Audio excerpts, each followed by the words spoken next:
Hey, plastics. We can't really live with them. We can't live without them, right? Here's a plastic water bottle. You get these in the grocery store all over the place. They put food in them. These are polyethylene terephthalate, PETE. That's what they make drink bottles with this stuff, Coke, soda bottles, all that stuff. They're basically a one-time use, right? Now they're labeled on the bottom with a recycling code. And if you can kind of look at it, there's the little recycling code in here. I think it's over here. And polyethylene terephthalate is number 1. There's 7 codes, 1 through 7. So that kind of tells you what they are, right?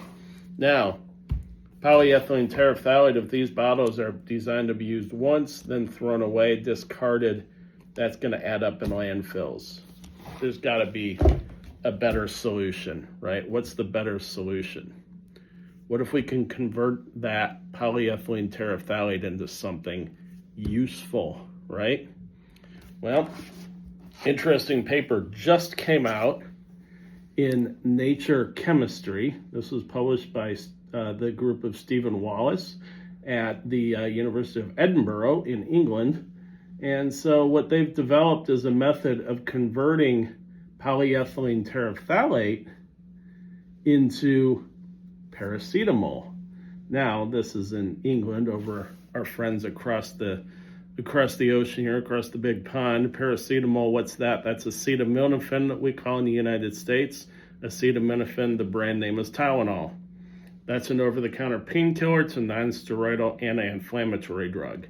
And so that's very useful for treating basically acute pain. I wouldn't recommend treating chronic pain with that, but if we could convert that, if we can convert plastic into Tylenol, we'd have a readily available painkiller that then we can kind of put it through a nice cycle, and then we can get something useful out of all that plastic.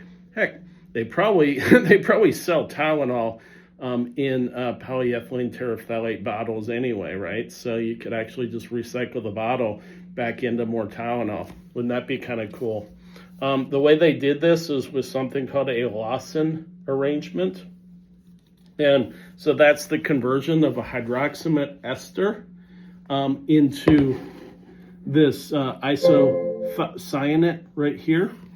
And so essentially you're moving that NH and you're trying to put that on there to make the Tylenol molecule. So wouldn't that be kind of cool? This is pretty big research. It just came out fresh, hot off the presses.